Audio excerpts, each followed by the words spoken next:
Muito bem, 31 de março de 1964. Né? Golpe ou contra-golpe? Hoje as redes sociais, né, na internet estão mais congestionadas do que nunca, entre mensagens de homenagem e mensagens de intensa crítica, de combate, de repúdio àquele período. Né?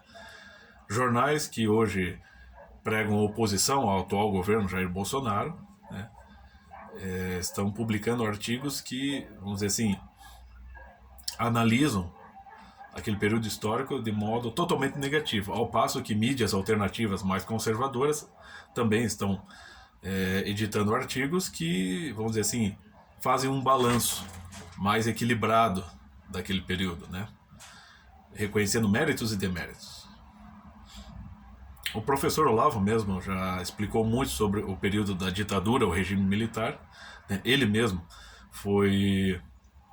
estava aliado à esquerda, ao movimento de esquerda, era um comunista naquele tempo, né? Ele mesmo ajudou a sindicalizar os jornalistas comunistas, né? Então ele explica os méritos e deméritos do período. Uma das análises que mais me agradam, né? que para mim parecem mais esclarecedoras sobre aquele período, né? Assim, por parte do professor Olavo de Carvalho, é que aquela que ele coloca que a principal função dos militares no poder naquele período foi o combate à guerrilha. Mas, por outro lado, né, a produção cultural de esquerda, socialista, comunista, ela cresceu mais do que nunca. E com a ajuda dele, ele mesmo, né, confessa isso. Então, há muito o que se aprender. E eu percebo que as opiniões, sobretudo na atualidade, elas se dividem, como sempre vão se dividir sobre uma série de questões, né, e em todos os tempos, mas continuam opiniões, né? Grande parte da população, creio eu, né, seguindo aqui um senso comum, não se interessa por aprender as coisas na sua totalidade, ou pelo menos tentar compreender as coisas na sua totalidade. Elas se prendem a opiniões, podem ser opiniões qualificadas ou não, mas ainda assim são opiniões. Por se tratar de um período histórico que durou 20, 21 anos, tem muita coisa aí para se entender. E existe uma série de referências bibliográficas, históricas e literárias. Ô, bichinho. Então, perdão, o gato aqui fazendo zona. Então, é muita coisa para se aprender, né? Tem muita coisa. A questão é, no meu entender, é não falar nada, né? Nem a favor, nem contra, né? Não é nem reconhecer, vamos dizer assim, méritos e nem deméritos antes de se aprender o que foi exatamente, se entender exatamente o que foi aquilo. E para a esquerdalha aí, a petezada, vamos lá recomendar pelo menos, tem os artigos do professor Olavo de Carvalho que somam assim dezenas, né, sobre esse período. Você tem Thomas Skidmore, você tem o Hélio Silva, Golpe ou Contra-Golpe, você tem o Projeto Orville, isso que eu estou citando alguns aqui que eu posso puxar de memória. Você tem lá o próprio Genir Ventura, 1968. Eu vou pegar aqui esse aqui do Jacob Gorender, para petezada aí, que não gosta de estudar. Aqui, ó, Combate nas Trevas. Esse aqui já foi mencionado pelo professor Olavo de Carvalho, até pelo Reinaldo Azevedo.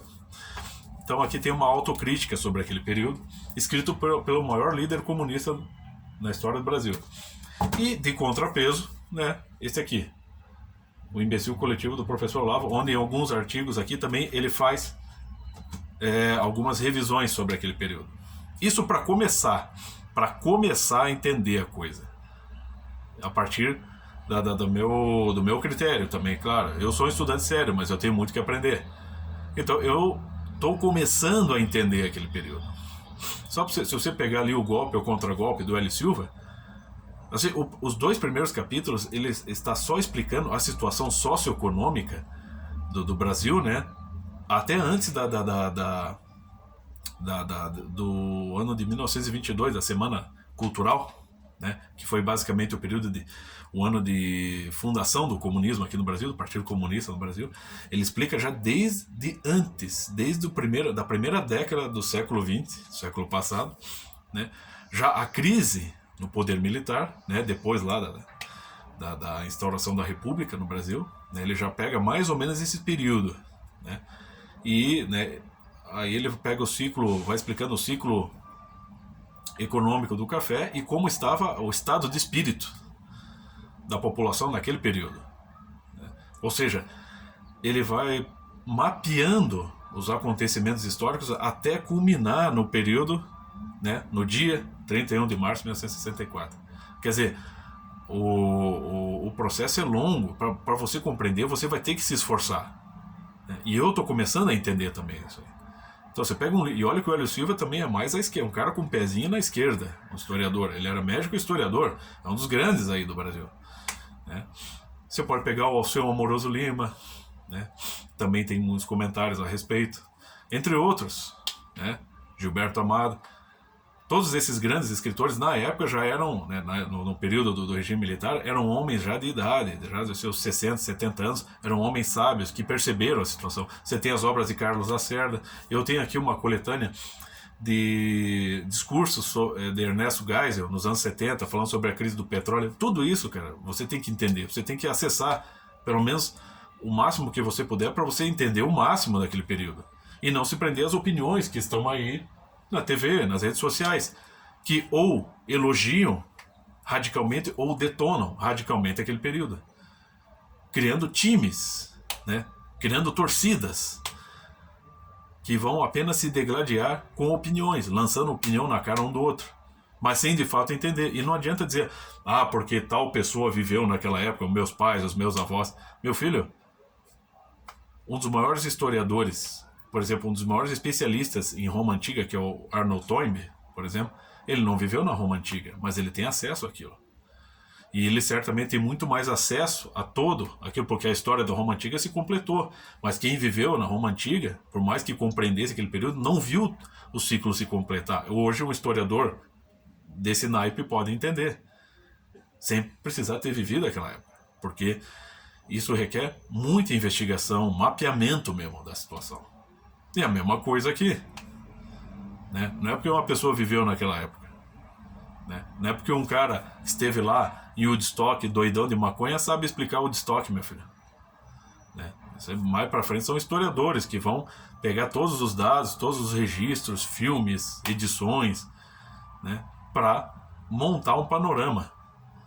Então uma pessoa que já era, vamos dizer, um jovem, um adolescente naquela época, que hoje já é um senhor de idade, tem muito a dizer, certamente, mas não tudo.